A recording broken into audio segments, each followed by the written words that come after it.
Welcome back to Eliances Heroes, where heroes in business align. To be part of our super community and find out more about Eliances, visit www.Eliances.com. Oh, that's right. So much activity going on, and make sure you get that feedback that you keep providing to me. It really motivates. It helps a lot. I mean, we're still getting feedback when I interviewed a member of Eliances, the co-founder of Oculus. So make sure that you go to Eliances.com. That's Eliances.com. So we have with us today, I'm so excited, we have Shannon Eastin. She is the owner of SE Sports Officiating, NFL first female referee. You got that? And author of Lady Ref, Making Calls in a Man's World. You can reach her at ShannonEastin.com. And of course, we'll also have that at Eliances.com, and click on the radio part here. So Shannon, welcome to the show. I mean, let's talk about it. What do you do for a living? Thanks, David. I am the director of officials for the Canyon Athletic Association, as well as the owner of SE Sports Officiating. And through both of those outlets, my job is to assign sports officials and then train and mentor them as well.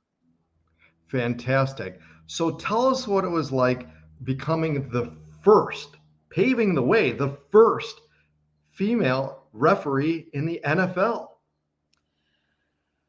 Well, you know, it was a lot leading up to stepping on the field. There was a lot of attention that was coming my way. There was a lot to prepare, a lot in a very short amount of time to get ready for the moment.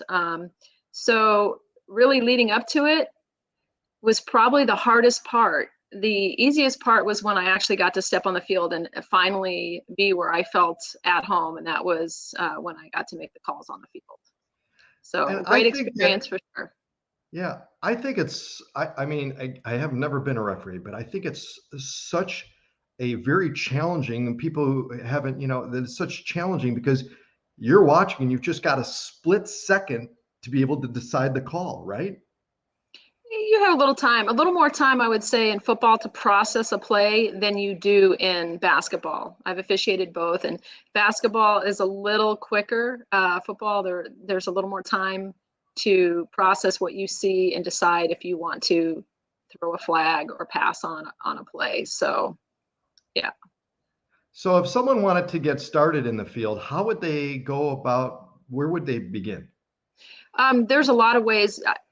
Probably wherever they're at locally, just Google sports officiating. There's, I'm sure there's something for everybody locally. If somebody is interested in Arizona, by all means, reach out to me through my website, and I would be happy to talk to you, get you started, point you in the right direction, and then just make sure this is something that you really want to do, because there is a little bit of cost involved to get started as well, and officiating is not for everybody for sure. So, but yeah, there's lots of avenues, I'm sure, in your local area. Yeah, because with every call, there's going to be a ton that love you and a ton that don't. Yep. 50-50 all the time. Right. So, I mean, was it your goal to always become the NFL first female referee? You know, once I started officiating, that was my goal right away. As soon as I realized that I could officiate, and once I stepped on the field, it was so natural for me that immediately that became my goal. It wasn't my goal growing up. I didn't even think about officiating, but once I started, then immediately I knew my goal was to make it into the NFL. Absolutely phenomenal. And again, we have with us Shannon Eastin, owner of SE Sports Officiating, NFL first female referee, and author, Lady Ref, Making Calls in a Man's World. You can reach her by going to ShannonEastin.com. That's Shannon, ShannonEastin.com. Because you're watching and listening to me, David Cogan, host of the Eliances Heroes Show. So you know the only place to go. Eliances.com, the only place where entrepreneurs align. So what was the response like, Shannon, from the coaches and the players? I mean, again, being the first in the NFL, I mean, it's I mean, you can't get any bigger than that. Yeah, the welcome I received was unbelievable. So many players came up to me congratulating me. The coaches were just amazing. The coaches, they just want to know that you can do the job, male or female, it really doesn't matter. But the response was overwhelming. I even had owners of one of the NFL teams that sent me something in the mail to tell me congratulations and signed it and said good luck. So I couldn't have asked for more positive response all the way around. It was unbelievable blessing. So when you stepped on the field, I want to know what it felt like for being at the NFL and I mean, being the first and being on the, like, just what's going through your mind? I mean, how do you stay focused and concentrated on the job while you're looking and realizing this is a monumental event? Yeah, like I said earlier, the everything leading up was more of a challenge than once I actually stepped on the field.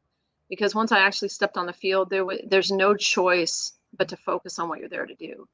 And of course, I was feeling, I was nervous. If I wasn't, there's something wrong. Feeling the weight of not just being the first, but realizing that I needed to be successful, because had I stepped on the field and I wasn't, then that was going to make the road a little bit more challenging for women to come after me. So yeah, there was definitely some pressure, but I felt ready, and it was great to step on that field and finally feel I was where I belonged. Absolutely, absolutely. So then talk to us about the book. What the purpose of the book? So actually, I was doing an interview after the NFL with a local news reporter. And as I was telling him a little bit about my story, he said that I really should write a book. And I thought about it. And then I kept hearing it again and again as people would ask me questions. They're like, you really need to write a book. And so I finally decided it was time. And it was a long process for sure, just getting from the writing and rewriting to getting it published. But I think it is a very necessary story. It's the truth and the whole truth, the good, the bad, everybody that helped me along the way, and the challenges I faced. As you can well imagine, it wasn't a road just paved with gold, so to speak. So it is a great story, not because it is my story. Believe me, had anybody wrote this story, I would say you got to read it. It is, it's about more than just football. It's about life. And I hope everybody decides to read it. What kind of secrets can you share with children, particularly girls, of how they can go about making a difference, paving the way around and in the world as you have? Yeah, I think that one thing that is really important is to just don't be afraid to dream. No matter how big it is, how small it is, whatever your goals are, just don't be afraid, because nothing's going to happen for you if you don't go for it and give it a try. And in my case, it was important to surround myself with people that were positive. There's, obviously I ran into enough people that want to tell me, no, it wasn't going to happen, or, stand in my way. But for every no I received, I tried to find somebody that said, hey, Shannon, you can do it. You can do it. So just don't be afraid to dream big, and make sure you're ready to do the work, because dreaming big is one thing. Don't think just because you've got that dream, it's just going to be laid out before you. You have to be prepared to put in the work.